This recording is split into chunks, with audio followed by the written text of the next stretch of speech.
My name is Chelsea King, and I turned 38 in Jackson, Mississippi. I'd planned a big birthday dinner at a local soul food restaurant expecting my family to show up: my dad, my mom, my brother, my aunt. I'd even reserved a private room, paid for everything. Then my phone pinged. A text from my dad: "Don't expect anyone to show." My stomach dropped. I opened social media, and there it was. A group photo of them all in Miami lounging by a pool, sunglasses gleaming. The caption read, "Finally, together." I stared at the screen, my hands shaking. They didn't just skip my birthday, they flaunted it. I typed one reply: "What a coincidence." That night, I logged into my accounts and froze every expense account tied to their rentals. By morning, my phone lit up: 28 missed calls, voicemails piling up. They thought they could ditch me and keep cashing my checks. They were wrong. Before I dive into my story, let me know what time it is, where you're watching this, and which city you're in, so I can see just how far my story is reaching. I'd been planning my 38th birthday for weeks. The soul food restaurant in Jackson, Mississippi was the perfect spot: family-owned, warm, the kind of place where you feel at home.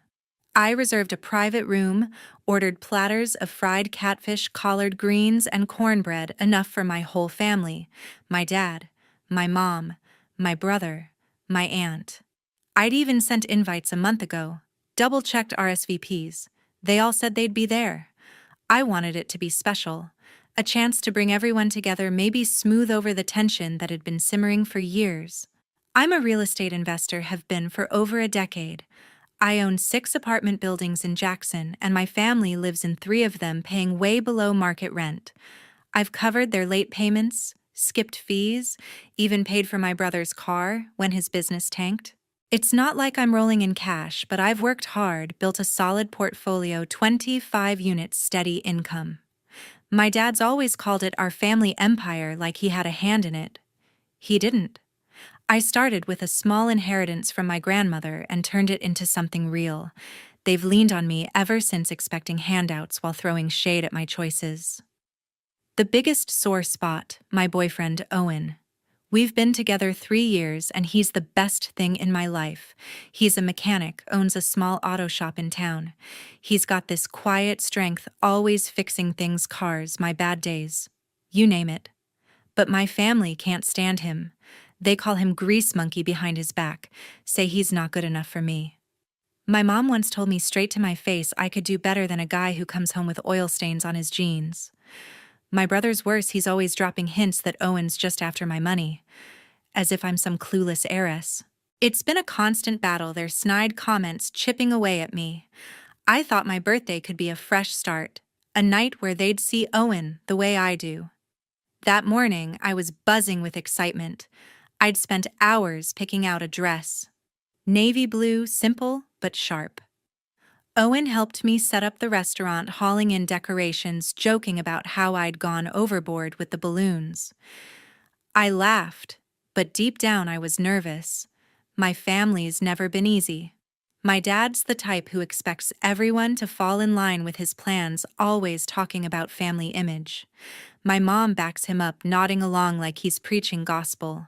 My brother's always chasing some get-rich-quick scheme, leaning on me to bail him out. My aunt's the queen of gossip, stirring the pot whenever she gets a chance. Still, I hoped they'd show up, eat, laugh, maybe act like a real family for once. I got to the restaurant early, checked the setup. The tables were perfect: candles, flickering music low. Owen was there, looking sharp in a button-down, even though he hates dressing up. He squeezed my hand, told me it'd be great. I wanted to believe him. Then my phone buzzed. I figured it was my dad saying they were running late. I opened the message and my heart stopped. "Don't expect anyone to show," he wrote. No explanation, no apology, just those 5 words. I read it again, thinking it was a mistake.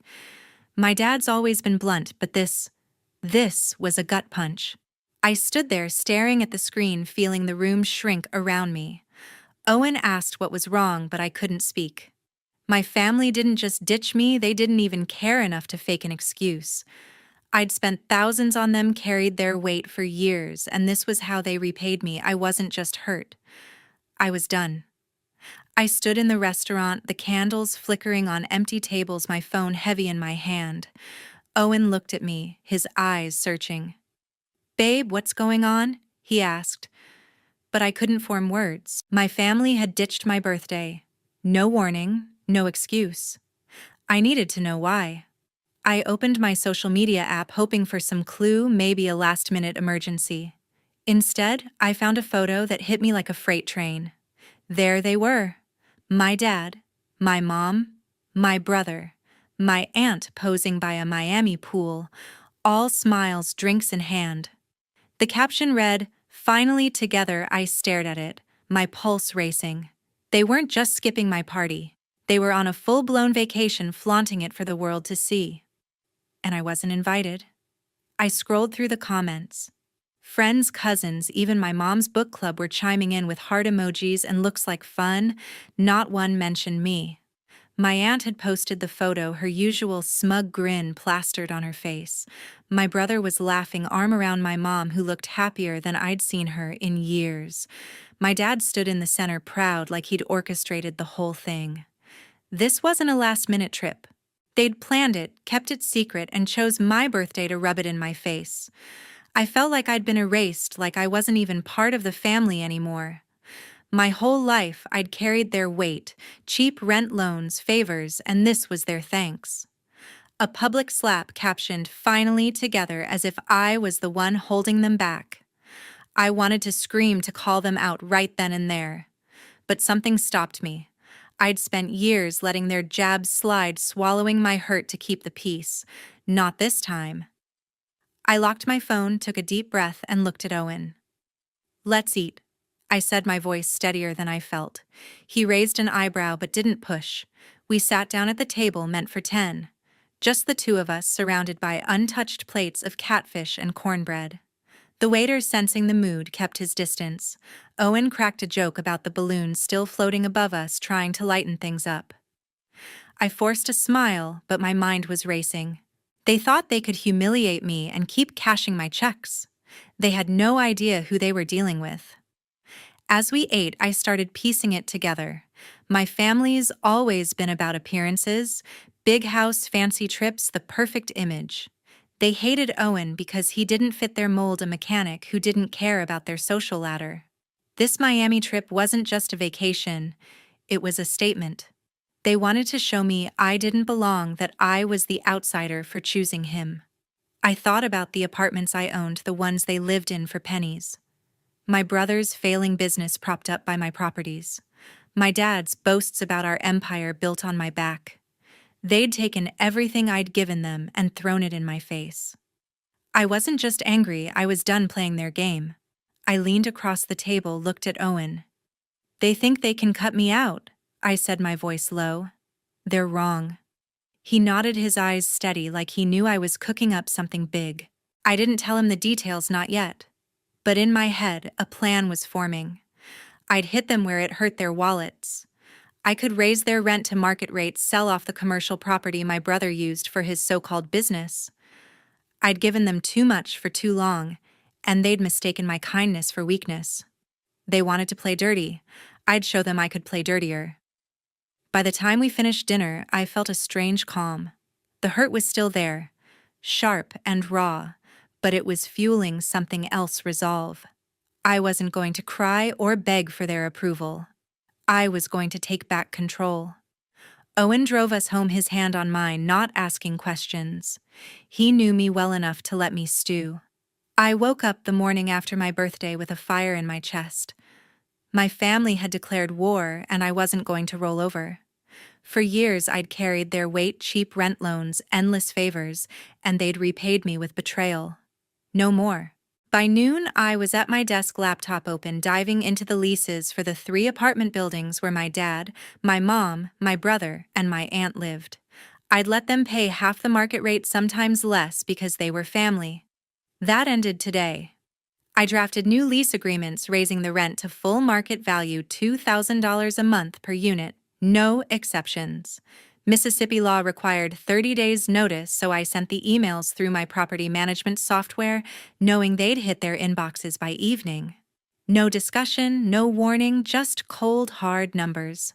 Then I turned to the strip mall my brother leaned on for his so-called consulting firm. It was one of my first big wins as an investor, a small commercial property on Jackson's outskirts, 5 storefronts, reliable tenants. My brother leased the anchor unit for his business, a string of half-baked schemes that never made a cent. I'd given him a ridiculous deal, $500 a month for a space worth $4,000 on the open market.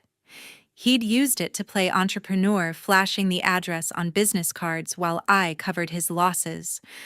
I called my real estate agent, my voice steady. "List the strip mall," I told her. "Find me a buyer fast."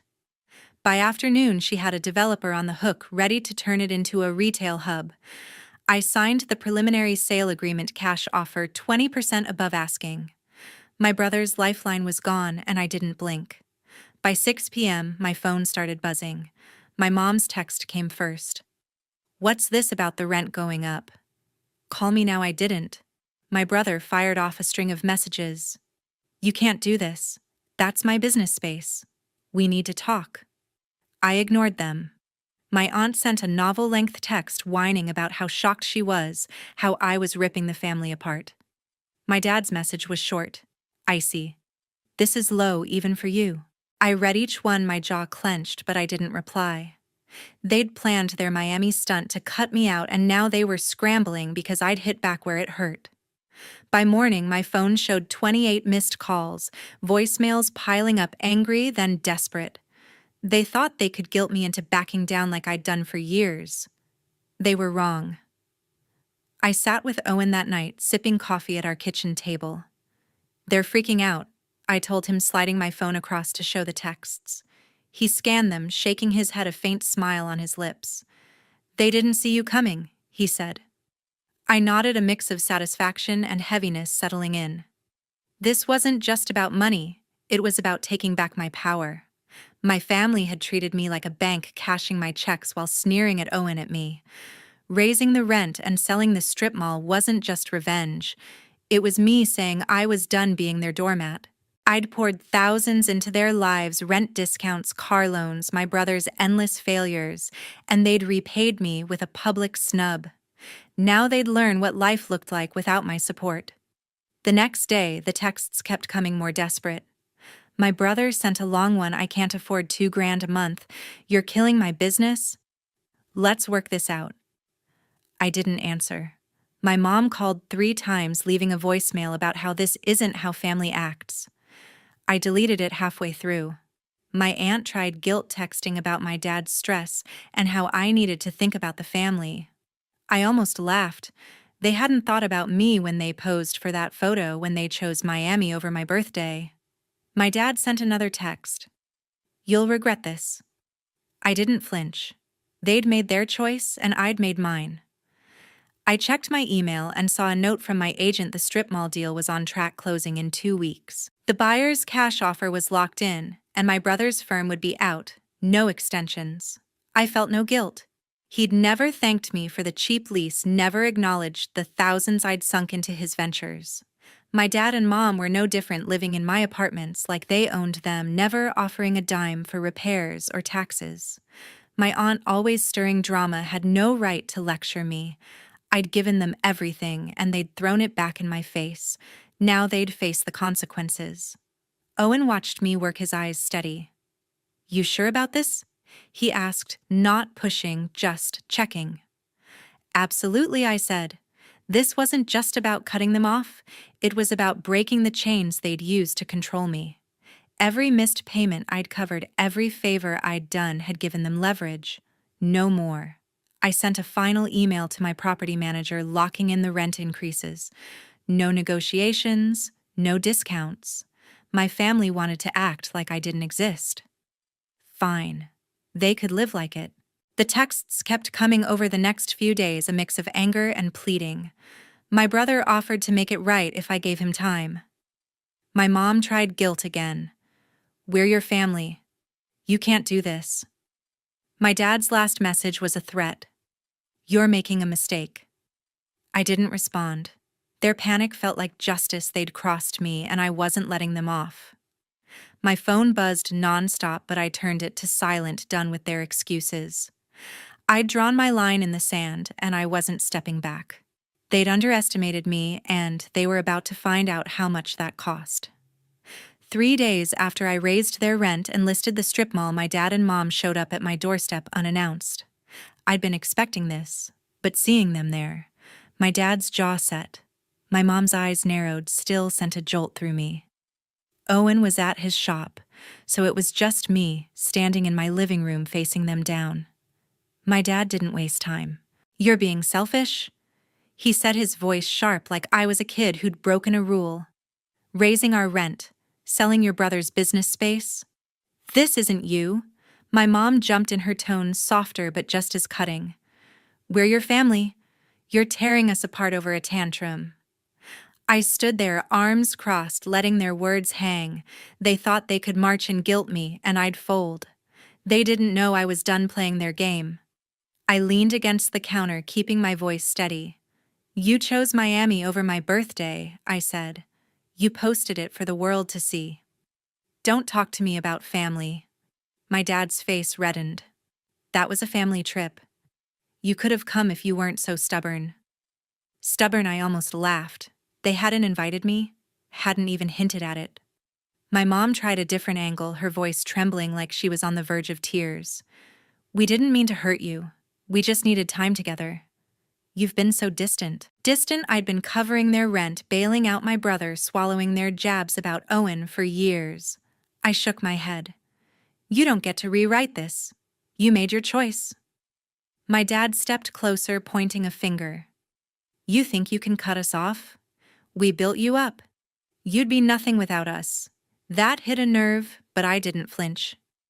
"I built myself," I said, my voice ice cold. "Those apartments, my work. That strip mall, my investment. You've been living off me, not the other way around." My mom gasped like I'd slapped her. "How can you say that? We're your parents?" I didn't back down. "Parents don't ditch their kid's birthday and flaunt it online." "You did." They stood there stunned, like they hadn't expected me to fight back. I wasn't the pushover they thought I was anymore. Before they could say more, my phone buzzed with an email from my bank. I glanced at it, and my stomach tightened. An alert about a credit inquiry. Someone had tried to open a loan in my name. I opened the details, and there it was. My brother's name tied to an application for a $50,000 business loan using my credit and my properties as collateral. He'd gone behind my back thinking he could cash in on my name to save his failing business. I looked up at my dad and mom, my anger boiling over. "Did you know about this?" I asked, holding up my phone. They exchanged a glance, and my mom's face paled. "He's desperate," she said. "He didn't mean any harm." I laughed, a sharp, bitter sound. "No harm. He tried to steal from me." I pulled up the bank's number, called them right there, and reported the fraud. The loan was denied, my credit was locked, and my brother's scheme was dead in the water. My dad tried to interrupt. "You're overreacting. He's your brother. He needs help." I cut him off. "He needs to grow up. And so do you." I told them to leave, my voice firm. "There's no deal to make here. The rent's going up. The strip mall's sold. You figure it out." My mom started to cry, real tears this time, but I didn't budge. "You should have thought about family before you ditched me," I said. "Get out." They left, my dad muttering about how I'd come around, my mom sniffling like I was the villain. I shut the door, my hands shaking but my resolve solid. Owen got home an hour later, saw my face, and pulled me into a hug. "What happened?" he asked.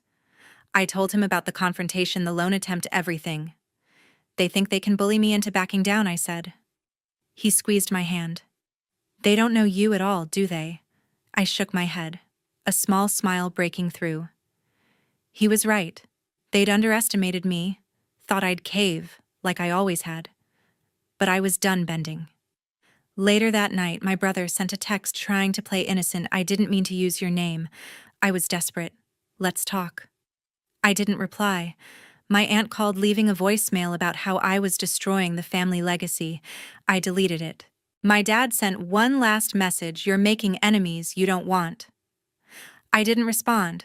They'd spent years taking my money, my time, my patience, and now they wanted to paint me as the bad guy. No, I'd given them every chance and they'd thrown it away with that Miami trip, that photo, their lies. I wasn't negotiating. The line was drawn and I wasn't crossing it. The fallout from my confrontation with my dad and mom was still fresh when my phone buzzed with a text from my friend Nathan. "Need to talk. It's about your brother." "Can I come over?" I'd known Nathan since college, a real estate broker who'd helped me close my first property deal. He wasn't one for drama, so his urgency made my stomach twist. I texted back, "Come now." An hour later, he was at my door, his face grim.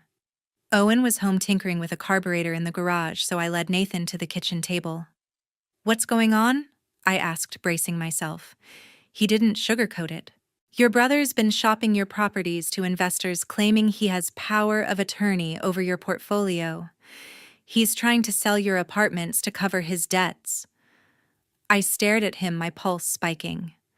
My brother had already tried to use my name for a $50,000 loan, and now this power of attorney. I said, my voice sharp. "He has nothing. Everything's in my name." Nathan nodded, pulling out his phone. "I heard it from a client, an investor who got a pitch from him.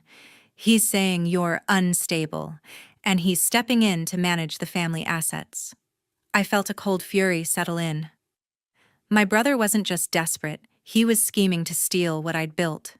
Years of late-night deals, tenant disputes, and market research, my 6 apartment buildings, my strip mall, my life's work, and he thought he could claim it. I leaned back, my mind racing. "What's his play?" I asked. Nathan sighed. "He's targeting a shady developer, promising a quick sale." I stalled the guy, said I'd check with you first. I gripped my coffee mug, my knuckles white. "He's got no legal ground," I said. "But he's banking on you not noticing until it's too late." Nathan's words hit hard. My brother had always been reckless, chasing get-rich-quick dreams while I bailed him out. But this was a new low, trying to sell my properties behind my back, lying about my mental state to make it stick. I thanked Nathan, told him to keep the investor on hold. "Don't let him know I'm onto this," I said. He nodded, his eyes steady. "You've got this. Just be careful." After he left, I sat there, the weight of my brother's betrayal sinking in. He wasn't just after money, he wanted to erase me, to take everything I'd earned. As I processed Nathan's news, my phone pinged with an email from my attorney, Jennifer. I'd hired her years ago to handle my property contracts, a sharp lawyer who didn't miss details. The subject line read, "Urgent, your grandmother's estate." My heart skipped. My grandmother had passed 5 years ago, leaving me a small inheritance I'd use to start my real estate business. I opened the email and my breath caught. Jennifer had uncovered a trust fund my grandmother had set up, one I'd never known about. It was worth $500,000, tied to a condition: it could only be activated if I stopped financially supporting my family. The trust's terms were clear. My grandmother had written it to ensure I'd stand on my own, free from their demands. Jennifer's email ended with a note. "Given your recent decisions, you're eligible to claim this now. Call me to proceed." I sat back, stunned. My grandmother had seen this coming, my family's greed, their endless reliance on me. She'd known they'd try to bleed me dry, and she'd left me a way out. The timing was uncanny. I'd just raised their rent, sold the strip mall, and cut them off after their Miami stunt. Now this. It felt like a sign, like she was still watching out for me. I called Jennifer immediately. "Is this for real?" I asked. Her voice was calm, professional. "It's ironclad. The trust is yours, but you have to maintain the cutoff. No rent discounts, no loans, no support. Your grandmother was clear." I nodded, though she couldn't see me. "I'm done with them," I said. "Let's move forward." She promised to start the paperwork, and I hung up, a strange mix of relief and resolve washing over me. I told Owen everything that night, pacing the living room as he listened. My brother's trying to sell my properties, I said, my voice shaking with anger. And my grandmother left me $500,000, but only if I keep them cut off. Owen's eyes widened, but he stayed calm, his hand resting on mine. Your grandmother knew you'd need this, he said. And Nathan's got your back. You're not alone in this. I squeezed his hand, grateful for him in a way I couldn't put into words. My family had tried to break me, but I was stronger than they thought. With Nathan's warning and Jennifer's email, I had the upper hand. I spent the next day digging into my brother's scheme. I called my property manager, confirmed every lease and title was locked in my name, no loopholes, no power of attorney. I told her to flag any inquiries about my properties and report them to me directly. Then I emailed Jennifer, asking her to monitor my brother's moves for any legal missteps. If he was pitching to shady developers, he was likely breaking laws, and I wasn't going to let him slide. The trust fund was a game changer. It wasn't just money, it was freedom. I could expand my business, invest in new properties, build a life with Owen without my family's weight dragging me down. They'd tried to erase me, but I was rewriting the story. My phone kept buzzing with texts from my dad, my mom, my aunt, still trying to guilt me, still acting like I owed them. I ignored them. My brother sent another message claiming he just wanted to talk, but I knew better. He wasn't sorry. He was scared. He'd tried to steal from me, and now he was caught. I wasn't going to confront him, not yet. I'd let him sweat. Let him think his plan was still in play. My grandmother's trust, Nathan's loyalty, and Jennifer's expertise were my armor. My family had underestimated me for the last time, and I was ready to show them what I was made of. A month after I locked down my properties and claimed my grandmother's trust fund, word got back to me about my family's new reality. My dad, my mom, my brother, and my aunt had moved out of my apartments, unable to afford the market rate rent I'd set. They'd landed in a budget complex on the edge of Jackson, cramped units, thin walls, no pool or gated entry. The kind of place they'd once sneered at back when they lived off my generosity. My brother's so-called consulting firm was gone, his office space now a vape shop in the strip mall I'd sold. My dad's boasts about the family empire were silent. He was driving for a rideshare app to make ends meet. My mom had taken a part-time job at a grocery store, her designer bags replaced with a faded tote. My aunt, always the loudest about family pride, was renting a studio, her social media posts now just complaints about noisy neighbors. I didn't feel joy hearing this, just a quiet satisfaction. They'd built their lives on my back, expecting me to keep them afloat, while they judged my choices and excluded me. Now they were facing the real world, stripped of the luxury I'd subsidized. I'd given them years of cheap rent loans, second chances, and they'd repaid me with betrayal. Their new reality wasn't my fault, it was their consequence. I'd learned the hard way that family isn't about blood, it's about respect. They'd chosen to cross me, and I'd chosen to stand up for myself. With the $500,000 from my grandmother's trust, I took a leap I'd been dreaming of for years. I sat down with Owen one evening, my laptop open, to a business plan I'd been sketching out. What if we started our own real estate company, I asked. His eyes lit up, that steady confidence I loved shining through. You've got the brains, babe. I'm in. We spent weeks hammering out the details, incorporating the company's scouting office space, building a client list. Nathan connected us with investors, and Jennifer handled the legal setup, her sharp eye catching every detail. By spring, we'd opened King Properties, a small firm focused on affordable housing in Jackson.